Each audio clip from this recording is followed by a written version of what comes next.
The exact moment my family shattered wasn't a loud explosion, but the cold sound of one text message. Standing in my dream wedding dress on a snowy night in Aspen, my screen lit up. My father, who convinced everyone to skip my wedding for my sister's lavish engagement party, sent a desperate message. I did not ruin their lives that night. I simply stopped paying to maintain their perfect illusions and let reality knock on the door. Hello, everyone. Before today's story begins, we'd like to share a quick message. YouTube recently removed our monetization, cutting off our income. If you enjoy this story, we humbly ask for just $1 to help pay our staff so they can make a living and keep creating for you.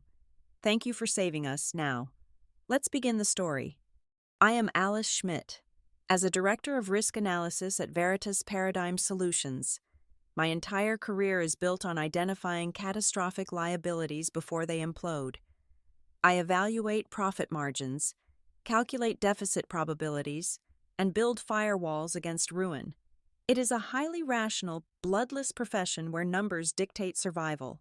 It is also deeply ironic, considering my own family is the greatest unmitigated disaster I have ever managed. To the outside world, the Schmidt family of Chicago represents old money and unshakable prestige. My father, Robert, carries himself like a titan of industry.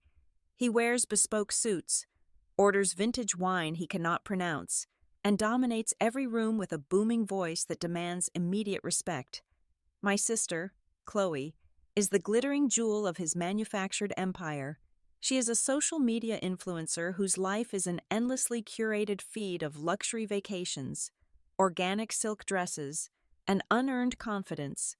She demands the spotlight like oxygen, and my parents have spent their entire lives ensuring she never has to take a single breath without it. I, on the other hand, have always been the shadow, the quiet one, the sensible one, the invisible foundation holding up their grand, fragile stage. Grand stages are incredibly expensive to maintain. Exactly 7 years ago, the proudest asset of our family, a high-end event venue called the Monarch, quietly hemorrhaged its last drop of capital and faced imminent bankruptcy. The shame of public foreclosure would have destroyed my father. It would have shattered his country club reputation and stripped Chloe of her endless supply of glamorous content. So, I stepped into the shadows and did what I do best. I assessed the fatal risk, and I mitigated it. I drained 100% of my personal savings, leveraged my impeccable credit, and quietly bought out the debt through a shell corporation. I became the sole, legal owner of the Monarch. I saved my family from absolute public humiliation. Did they thank me? No, because they never knew the full truth. I allowed my parents to continue managing the day-to-day operations. I allowed them to keep their spacious corner offices, their hollow titles, and their comfortable delusions. They truly believed they had successfully restructured the massive debt through some miraculous stroke of my father's business acumen. They continued to run the venue as if they owned it, spending lavishly from the meager operating revenue, while I quietly covered the monthly deficit out of my own corporate salary every single month for 7 years. I subsidized their vanity. I paid the heavy utility bills, the property taxes, and the vendor invoices while they hosted extravagant tasting events to impress their wealthy friends. Living a double life hardens you. You build defensive walls so thick, nothing can penetrate them. Then, I met Julian Hayes. Julian is a structural architect. He is a quiet man who understands that real strength lies in what goes unseen beneath the surface. He was observant, patient, and he truly saw me. Not the walking bank account, not the invisible problem solver, but Alice, with Julian. I did not have to calculate risks or anticipate sudden disasters. He dismantled my defenses patiently, brick by heavy brick. When he asked me to marry him on a quiet autumn evening, it was the easiest decision of my life. We planned a romantic, intimate wedding at a beautiful snowy mountain resort in Aspen, Colorado. It was everything I ever wanted. There would be no grand, fake displays of wealth, just the crisp mountain air, the small circle of people who genuinely cared about us, and the man I loved. We sent our wedding invitations out exactly 6 months in advance. I did not expect tears of joy from my family, but I foolishly expected a baseline level of parental participation. Instead, I received nothing but a solid wall of calculated indifference. When I walked into the Monarch and handed my father his premium invitation, he barely glanced at the heavy cardstock. He tossed it carelessly onto his mahogany desk and sighed heavily. "Aspen, Alice," he said, shaking his head with a look of extreme exhaustion. "Do you have any idea how far that is? And the logistics of getting the whole family out there in the middle of winter, it is absurdly expensive." I stared at him, my face a carefully blank mask. This was the same man who, just 48 hours prior, had swiped a corporate credit card that I secretly paid the balance for, to purchase Chloe a vintage designer handbag. That single bag cost more than my entire wedding catering budget. He complained about the cost of a 2-hour flight to see his eldest daughter get married, while living in a financial fantasy built entirely on my silent, grueling labor. He whined about the expense of hotel rooms while I was paying the mortgage on the very building he sat in. I said nothing. I did not scream, and I did not cry. I just nodded politely and walked out of his office. That was the exact moment the final firewall breached. I realized that to them, I was not a daughter. I was a utility. And utilities do not get to have special days. The suffocating atmosphere of our monthly family dinners was something I usually endured with a glass of heavy red wine and strategic silence. 3 weeks after the invitation incident, we were seated in the private dining room of a pretentious downtown restaurant where the lighting was deliberately dim and the prices were outrageously high. Julian was away on a site visit in Seattle, so I faced the firing squad alone. Across the sprawling oak table sat Chloe, practically vibrating with a smug, restless energy. Next to her was Trent Vance. Trent was the founder of a tech startup that had yet to generate a single dollar in actual profit, but he came from a wildly wealthy East Coast family with a trust fund that shielded him from reality. He wore a custom velvet blazer that cost more than a reliable used vehicle and spent the first 45 minutes of the meal loudly explaining the sheer genius of his latest app algorithm. My mother gazed at him with wide, unblinking eyes, acting as if he had just cured a major global disease. My father aggressively refilled Trent's glass with a $300 Cabernet, nodding along to every empty buzzword Trent threw into the conversation. When the waiters in white coats cleared the dessert plates, Chloe tapped her heavy silver fork against her crystal water glass. She stood up slowly, ensuring every eye in the room was fixed firmly upon her. Her perfectly manicured hands rested on Trent's shoulders. "We have an enormous announcement," Chloe declared. Her voice carried that practiced, breathy tone she used specifically for her online followers. She thrust her left hand forward into the center of the table. A diamond the size of a large sugar cube caught the light from the chandelier overhead. "Trent and I are officially engaged." My mother let out a shrill gasp, knocking her napkin to the floor as she rushed around the table to envelop Chloe in a highly dramatic embrace. My father slammed his hand on the wood in triumph, shouting his loud congratulations to the room. I offered a polite, measured smile and raised my glass of water in a silent toast. "That is not even the best part," Chloe continued, her eyes wide with manufactured excitement. She pulled away from our mother and looked directly at our father. "Trent's entire extended family is flying in from the Hamptons. We need to show them exactly who the Schmidts are. We are hosting a massive, incredibly lavish engagement gala. It is going to be the absolute pinnacle of the social season, and we are holding it at our venue, the Monarch." "Brilliant," my father boomed, clapping his hands together. "Absolutely brilliant. It is the perfect space to show the Vance family our operational scale and our flawless taste." Chloe beamed, her smile stretching wide. "I have already spoken with the head event coordinators.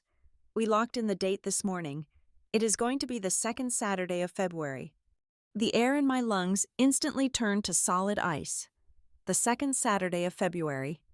I set my water glass down on the thick linen tablecloth. The soft clink felt deafening in my own ears. "Chloe," I said, my voice dangerously level and painfully calm. The second Saturday of February is my wedding day in Aspen. The table fell entirely silent. For exactly 5 seconds, the only sound was the faint jazz music playing through the restaurant speakers and the distant clatter of silverware from the main dining room.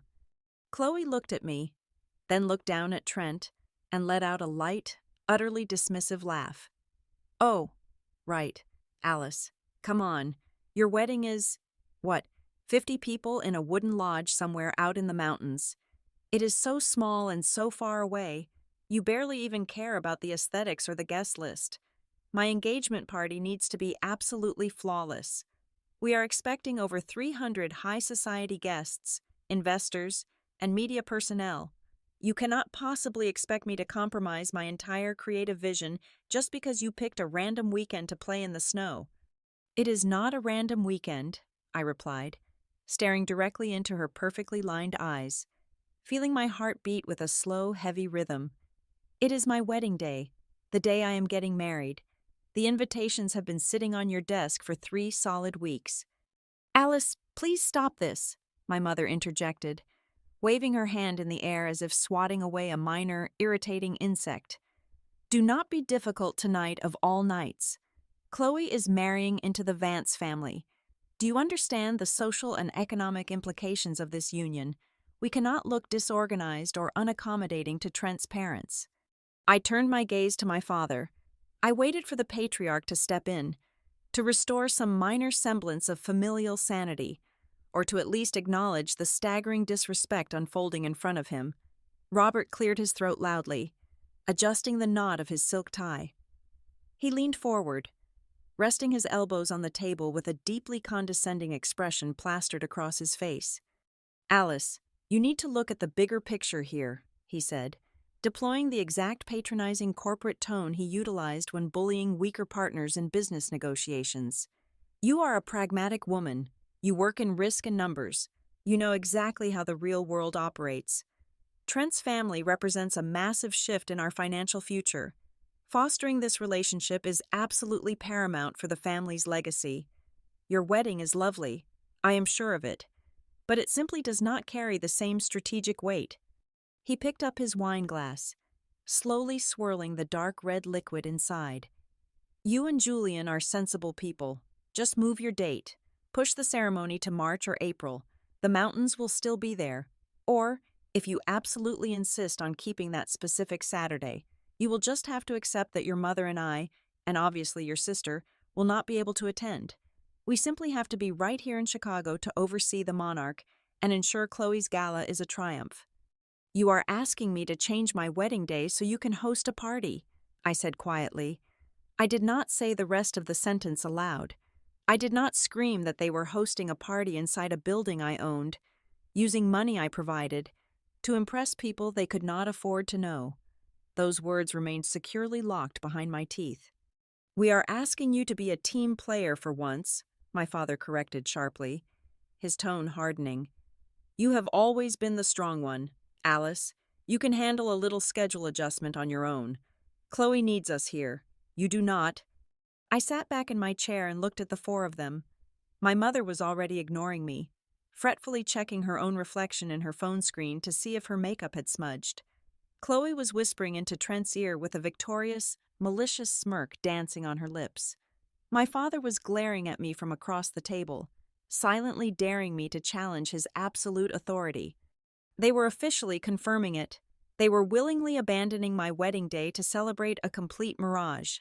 They operated under the arrogant assumption that I would just absorb the blow, pack away my own feelings, and quietly clean up whatever emotional mess remained, exactly as I had done for my entire adult life. I did not shed a single tear.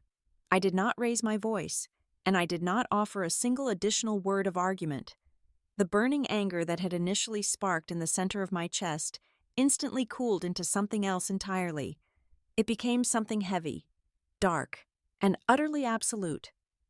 I looked at the people sharing my blood with an entirely empty, dead gaze. In the quietest corners of my mind, the heavy wooden gavel came crashing down. The trial was officially over. The verdict had been reached, and their sentence was finalized without any possibility of parole. "I understand completely," I said softly, picking up my leather purse from the floor. "I will not change my date. Have a truly wonderful engagement party." The morning after that dinner, I walked into my office at Veritas Paradigm Solutions. Before the sun had even breached the Chicago skyline, I did not pour a cup of coffee. I did not check my standard corporate emails. I sat down at my dual monitors, cracked my knuckles, and went to work. If my family wanted to treat me like a disposable corporate utility, they were about to experience exactly how a ruthless corporate liquidation operates. For 3 years, a massive commercial real estate conglomerate called Apex Holdings had been aggressively circling the land beneath the monarch. They wanted to bulldoze the aging structure and build a luxury high-rise condominium. My father had stubbornly rejected their offers, completely oblivious to the fact that he had zero legal authority to do so. I picked up my desk phone and dialed the direct line of Marcus Thorne, the lead acquisition director at Apex. "Marcus, it is Alice Schmidt," I said when he answered. "I am ready to authorize the sale of the property, 100% ownership." There was a sharp intake of breath on the other end of the line. "Alice, we have been waiting a long time for this call. What is the asking price?" 60% of your last appraised market value," I replied smoothly. "A complete fire sale, all cash, expedited closing. However, there is a singular, absolutely non-negotiable condition attached to this contract." "Name it," Marcus said, the greed practically vibrating through the receiver. "The transfer of physical possession and the execution of the eviction notice must occur at exactly 8:30 in the evening on the second Saturday of February. Not a day sooner, not a minute later. Your private security team and legal representatives must walk through the front doors at that exact second to claim the building and clear the premises. If you agree to that precise timing, the property is yours." Marcus laughed, a low, predatory sound. "I do not care if you want us to claim it while wearing clown suits at midnight. Alice, for that price, we will follow your timeline to the exact second. Consider it done." The legal machinery moved with brutal efficiency because my shell corporation was the sole legal entity holding the deed. My parents did not need to be notified. There were no board meetings. There were no shareholder votes. I signed the absolute rights away with a rapid stroke of a black pen. The monarch was officially gone. But selling the building was only the first phase of the demolition. I opened a new, encrypted folder on my desktop and began compiling a digital dossier. I uploaded the original bankruptcy filings from 7 years ago. I attached the shell company ownership documents bearing my signature. I downloaded 7 years of meticulously tracked banking statements, highlighting every single property tax payment, every massive utility bill, and every vendor invoice I had personally covered to keep their delusion alive. Finally, I attached the freshly signed Apex Holdings sale contract, clearly displaying the eviction protocol. I drafted a single, concise email explaining the exact nature of the Schmidt family finances. I loaded the recipient list. I added Trent Vance. I added his wealthy parents. I added the prominent investors he was trying to impress. I added every single country club acquaintance, every society journalist, and every person on Chloe's meticulously curated guest list. Then, I set the automated delivery timer for exactly 8:30 in the evening on the second Saturday of February. The digital trap was armed and locked. My next task was severing the financial arteries. I logged into my private banking portal. I navigated to the authorized user management page. I clicked on the platinum credit card my sister treated as her personal endless slush fund. Terminated. I moved to the corporate expense account my father used to fund his lavish lifestyle. Frozen. I cut off the cellular plans, the luxury car insurance policies, and the premium memberships. With a few clicks of my mouse, I completely starved their glamorous ecosystem of its financial oxygen. That weekend, while my mother and sister were downtown doing their final gown fittings for the engagement party, I drove to my childhood home. I did not linger in the empty hallways or look at old family photographs. I packed a single suitcase with my remaining personal documents and a few childhood books. I left my spare house key on the cold kitchen island. I walked out the front door and locked it behind me for the absolute final time. When Julian and I boarded our flight to Aspen, the air in the cabin felt incredibly light. I was surrounded solely by Julian's warm, supportive parents and the true friends who genuinely loved us. Looking out the window as the plane lifted off the frozen Chicago runway, I pulled out my phone. I went into the settings and deactivated every single social media application. I turned off my message notifications. I leaned back into my seat and let the quiet hum of the jet engines wash over me. The board was set. The pieces were locked in motion. All that was left to do was wait for the clock to strike. The second Saturday of February arrived, wrapped in a blanket of pristine white. Delicate flakes of snow drifted lazily past the massive glass windows of our mountain lodge, settling softly onto the towering pine trees. The air inside the cabin smelled of fresh needles and roasting cedar wood. There was absolutely no chaos. There were no frantic event coordinators shouting over earpieces, and there were no makeup artists panicking over scheduling conflicts. There was only a profound, grounding stillness. As I sat in front of the mirror, wearing a simple, elegant silk dress that actually allowed me to breathe, I realized how foreign this piece felt. It was exactly the opposite of the manufactured anxiety my family thrived on. Today, there were no fires to put out, no deficits to cover, and no fragile egos to manage. As the afternoon gracefully transitioned into dusk, the ceremony began. Soft string music filled the warmly lit room. My father-in-law graciously offered his arm to walk me down the aisle, which was lined with hundreds of flickering candles. As we moved forward slowly, I allowed myself to look toward the front rows. The groom's side was entirely full, radiating warmth and quiet joy. His family looked at me with genuine welcoming smiles. Then, I shifted my gaze to the bride's side. Specifically, the front row. It was completely empty. I had prepared myself mentally for those vacant wooden chairs for weeks, but seeing the physical manifestation of their abandonment still sent a brief, thin shard of sorrow straight through my ribs. It was the final, quiet mourning of the family I deserved, but simply never had. Then, I looked up toward the altar. Julian was standing there. His eyes caught mine, and as I stepped forward and took his hands, his firm, reassuring grip instantly anchored me. The ghosts of Chicago faded into absolute nothingness. The officiant spoke softly, his words blending seamlessly with the faint sound of the mountain wind brushing against the glass outside. When it was time for the vows, Julian did not read from a crumpled piece of paper. He looked directly into my soul. "Alice," he began, his voice steady and incredibly rich with emotion, "I will not promise to shelter you from every storm in this life. I will not make that promise because I know exactly who you are. I know that you are the one who creates the storm." A soft ripple of knowing laughter spread through the small crowd of our closest friends. Julian smiled gently and squeezed my hands tighter. "I only promise to always be the safe place for you to return to. I promise to be your unshakable foundation when the ground shakes. And I promise to choose you, entirely and completely, every single day of my life." Tears finally blurred my vision, but they were not born out of pain or betrayal. They were born out of pure, unadulterated relief. The ceremony concluded flawlessly. There was absolutely no drama. There was no one complaining about the ambient lighting. There was no one demanding a better camera angle for their online followers. There were no screaming tantrums or subtle, passive-aggressive judgments about the floral arrangements. For the very first time in my entire existence, I was the sole main character of my own life, and the narrative was peaceful. We transitioned into the main dining hall for the reception. A massive stone fireplace roared to life, casting a warm golden glow across the wooden beams.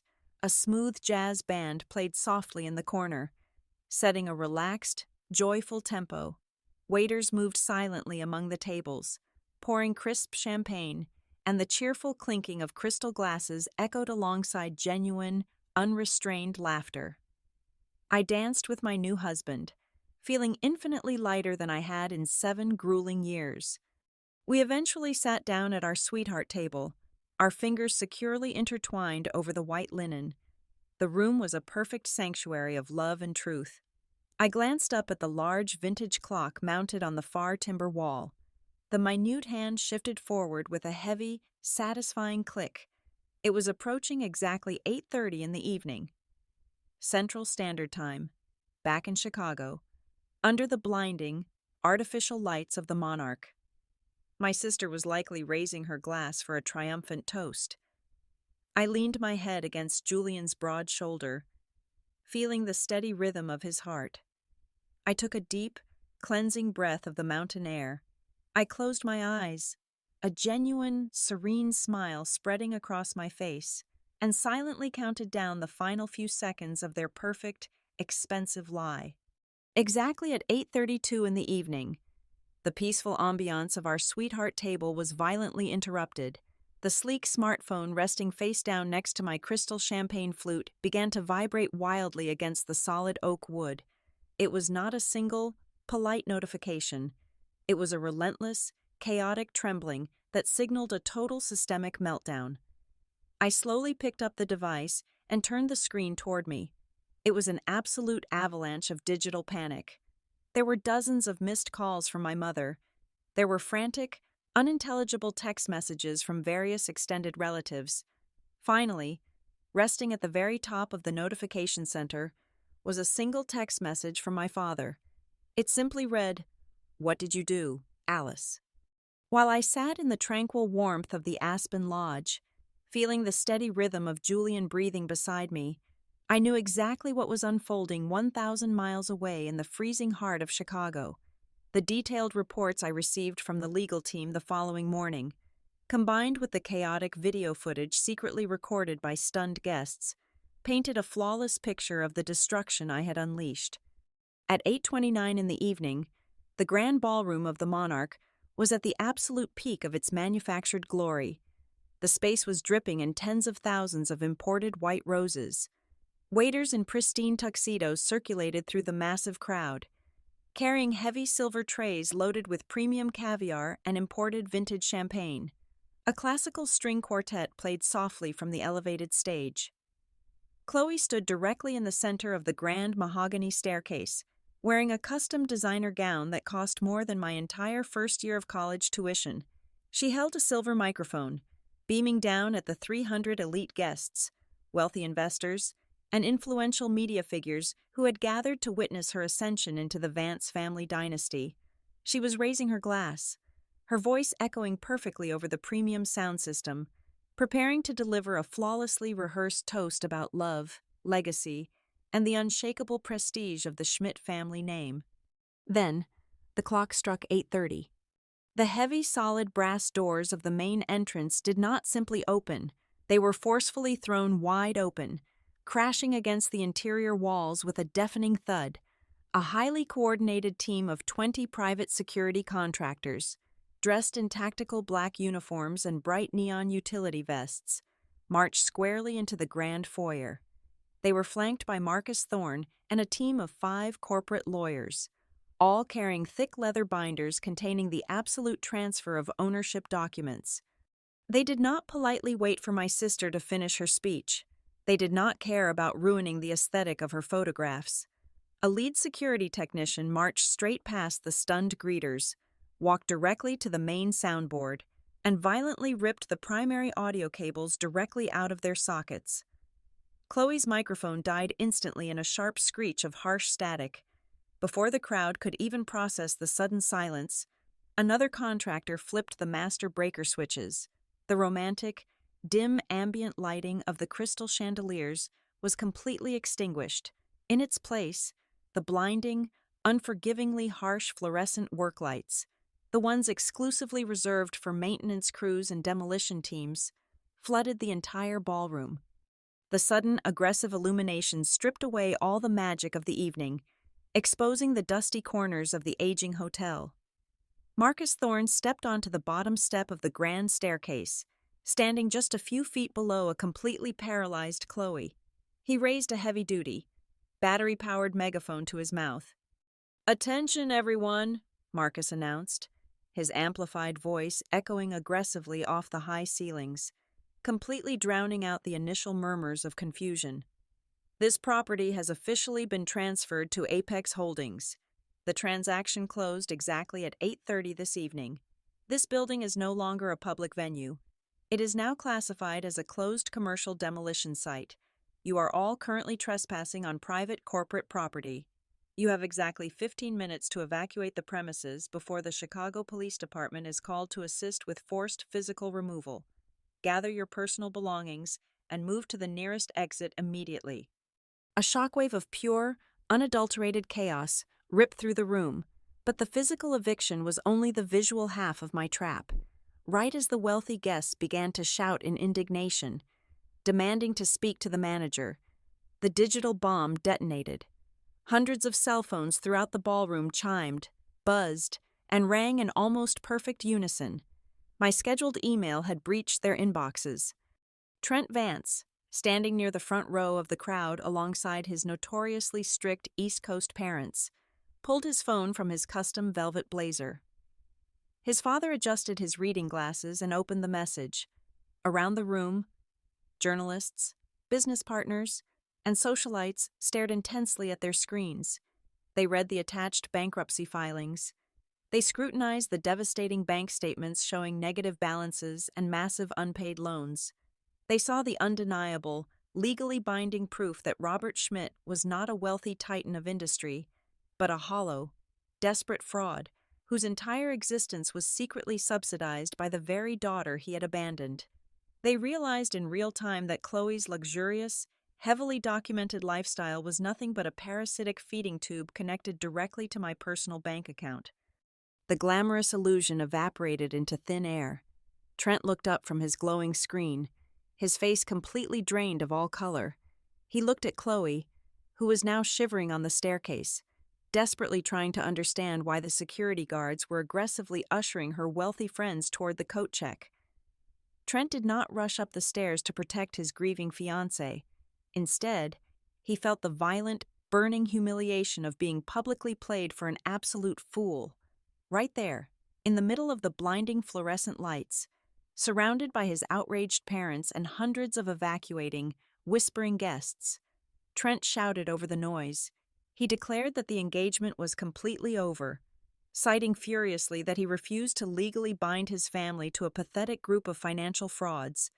He threw his champagne glass onto the marble floor, turned his back on my sobbing sister, and marched out the front doors with his family trailing furiously behind him.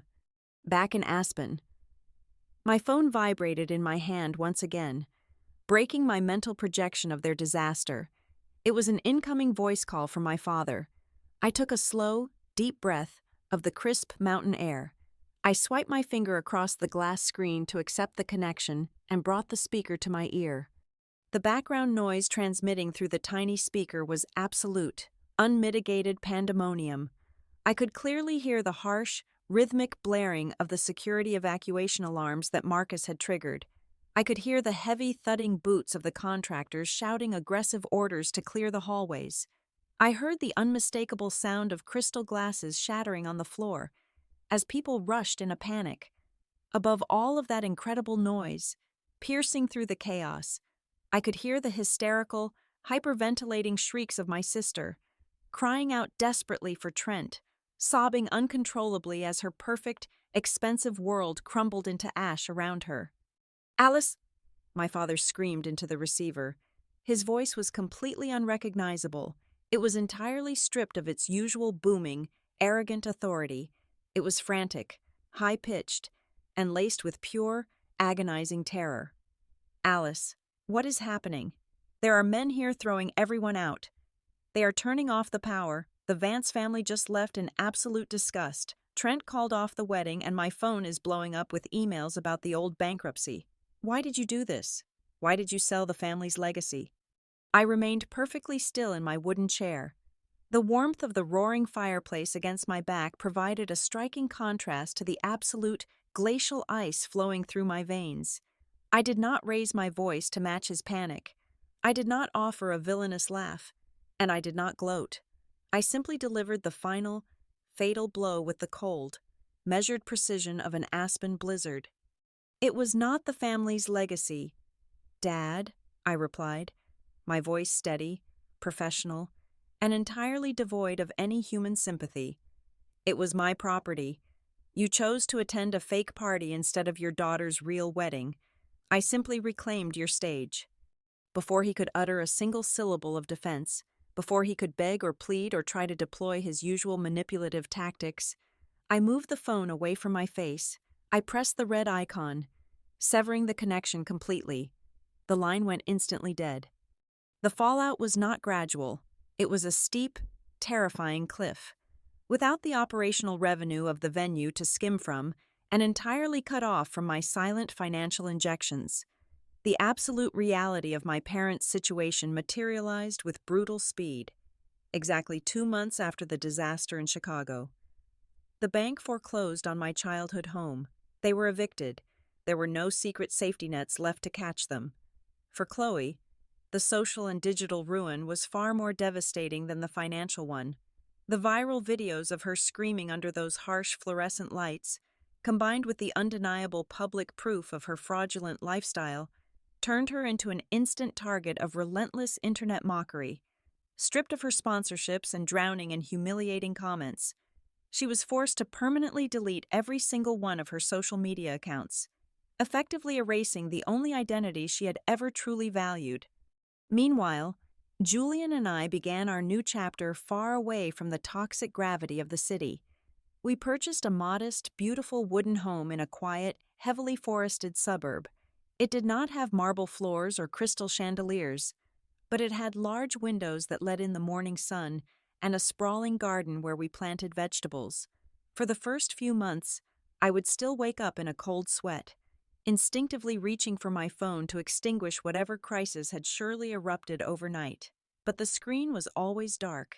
The phone never rang. Slowly, the deeply ingrained trauma of being the eternal problem solver began to fade. I finally discovered the profound, quiet luxury of simply existing without owing anyone my sanity. Almost exactly 1 year later, that hard-earned peace was briefly interrupted. I was sitting on our front porch reading a book when an aging, heavily dented sedan sputtered slowly up our gravel driveway. A man stepped out, and for a fleeting second, I genuinely did not recognize him. It was my father. The transformation was staggering. He looked as though he had aged 3 entire decades in 12 months. The bespoke tailored suits and arrogant posture were completely gone. He wore a cheap, faded winter coat that hung loosely over his shrinking frame. He walked toward my steps with a slow, heavy shuffle, his eyes fixed on the wooden floorboards. He stopped at the bottom of the porch stairs. He did not try to cross the boundary. We stared at each other in absolute silence for a long time, the chilly afternoon wind rustling the dead leaves around his worn shoes. "It is a nice house, Alice," he finally said, his voice raspy and stripped of all its former booming bravado. "It is peaceful," I replied calmly, not offering him a seat. He nodded slowly, rubbing his trembling hands together to fight the cold. He looked up at me, and for the first time in my entire life, I saw genuine, unshielded defeat in his eyes. "I always knew, Alice," he whispered, his voice cracking under the weight of his own confession. "Every single month, when the bills were miraculously paid and the creditors stopped calling, I knew it was you. I knew you were carrying the entire family on your back, but I was just too much of a coward to look my own failure in the mirror. You were the living proof of my incompetence. Chloe, on the other hand, she believed the lie. She made me feel like a king, so I gave her everything, trying to buy back the illusion of my own success." His confession hung heavy in the crisp air. It was the absolute, ugly truth, laid bare after a lifetime of deception. A small part of the child inside me finally felt validated, but the adult woman standing on the porch felt nothing but a hollow, distant pity. I did not scream at him. I did not burst into tears. And most importantly, I did not swing the door open and invite him inside to fix his broken life. "Your priorities always have a price, Dad," I said. my voice soft but entirely resolute. "I paid that price in silence for 7 long years. Now, it is your turn." He closed his eyes, a single tear cutting through the deep wrinkles on his weathered cheek, and gave a small, defeated nod. He knew there was nothing left to say. He turned around and began the slow, agonizing walk back to his rusting car. I did not stay to watch him drive away. I turned around and walked back inside my home. The air inside was wonderfully warm, filled with the bright afternoon sunlight and the comforting, rich aroma of fresh coffee Julian was brewing in the kitchen. I closed the heavy wooden door behind me. Hearing the lock click firmly into place, I closed the door on the guilt, the manipulation, and the ghosts of Chicago. For the first time in my entire life, I closed my eyes and took a deep, completely full breath of air that belonged entirely to me. Thank you so much for listening to today's story. We hope you enjoyed it. As an ad-free channel, your support is what keeps us alive. Please support Maya Revenge Stories with just $1 via the QR code on the screen, or click the link in the description box or pinned comment. Also, we would love to connect with you. Please leave a comment telling us which city or state you are listening from. Thank you for standing with us, and see you in the next stories.